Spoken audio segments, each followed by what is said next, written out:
कुमार झा, मधुबनी, बिहार से। क्योंकि आज बात हम सबको अपने सपनों के सुपर संभाजी नगर पर करनी है, इसलिए सर्वप्रथम मैं कोटि कोटि नमन करता हूं संभाजी महाराज के पूर्वज आदरणीय छत्रपति शिवाजी महाराज को, जो हम सबके पूजनीय और हम सबके प्रिय भी हैं। और उनके चरणों में ये दो पंक्तियां समर्पित करता हूं जो स्वयं महाकवि भूषण द्वारा उनकी शौर्य गाथा में लिखी गई थी कि इंद्र जी में जंब पर बाडब स्वंब पर रावण सदंब पर रघुकुल राज हैं, पौन बारी बाह पर शंभु रति नाह पर जो सहस्त्र बाह पर राम दुज राज हैं, दावा द्रुम दंड पर चीता मृग झुंड पर भूषण वितुंड पर जैसे मृगराज हैं, तेज तम अंश पर कान तीन कंस पर त्यों मलिछ बंश पर शेर शिवराज हैं। एक बार पुनः आप सबको मेरा नमस्कार। वह क्षेत्र जो अपने अंदर अजंता और एलोरा जैसी महान गुफाओं की बानगी लिए बैठा है, वह क्षेत्र जहां बीबी के मकबरे जैसी महान वास्तुकलाएं वास करती हैं, जिसमें इतनी हुनर है कि वे रात के अंधेरे में भी चमक सकती है, वह क्षेत्र जिसे टूरिज्म कैपिटल ऑफ महाराष्ट्र कहा गया है, वह क्षेत्र जिसे सिटी ऑफ गेट्स कहा गया है, वह क्षेत्र जिसके चरण स्पर्श करती हैं गोदावरी, तापी और पूर्णा जैसी पवित्र नदियां, ऐसा पवित्र और पावन क्षेत्र है हम सबके सपनों का सुपर संभाजी नगर। और मेरे सपनों का सुपर संभाजी नगर कैसा होगा? ऐसा होगा जहां एक एक बच्चे को अच्छी शिक्षा मुहैया कराई जाए, जहां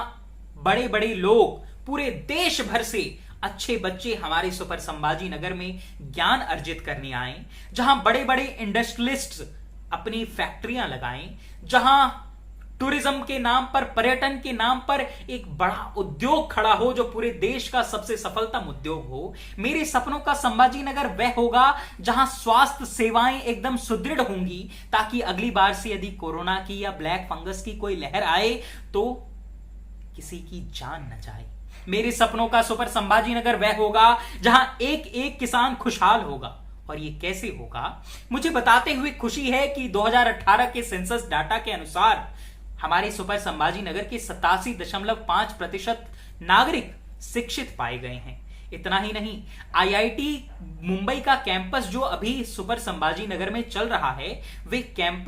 उस कैंपस में अब इतना हुनर है कि वह महज कुछ सालों में खुद को एक पूर्णता आईआईटी में तब्दील कर सकता है, जिससे पूरे देश भर के छात्र यहां ज्ञान अर्जित करने आएंगे। और इससे होगा यह कि इंडस्ट्रियलिस्ट भी यहां आएंगे, उन बच्चों को अपनी कंपनियों में रिक्रूट करेंगे, और इससे हमारा सुपर संभाजी नगर और आगे विकास की ओर, प्रगति की ओर बढ़ेगा। शिक्षा को आदिकाल से ही न केवल सरकार ने, अपितु सुपर संभाजी नगर के बड़े बड़े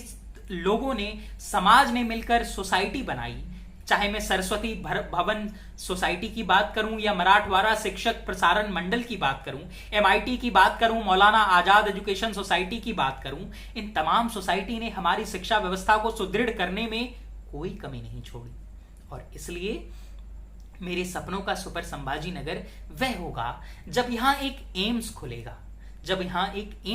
क्योंकि यदि एम्स नागपुर में हो सकता है तो ये एम्स हमारे सुपर संभाजी नगर में क्यों नहीं हो सकता? हम सबको इसकी वकालत करनी चाहिए। मेरे सपनों का सुपर संभाजी नगर तब होगा जब यहाँ का एक एक किसान भी खुशहाल होगा। किसान खुशहाल कैसे होगा, इसकी प्रेरणा हम स्वयं संभाजी महाराज से ले सकते हैं, क्योंकि जब 1684 से लेकर 1688 में एक गंभीर अकाल ने पूरे महाराष्ट्र को अपनी चपेट में ले लिया था,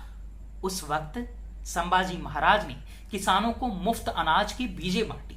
किसानों के कर माफ कर दिए और किसानों से कहा, जाइए आप मुफ्त में खेती करिए, लहलहाते हुए फसल उगाइए।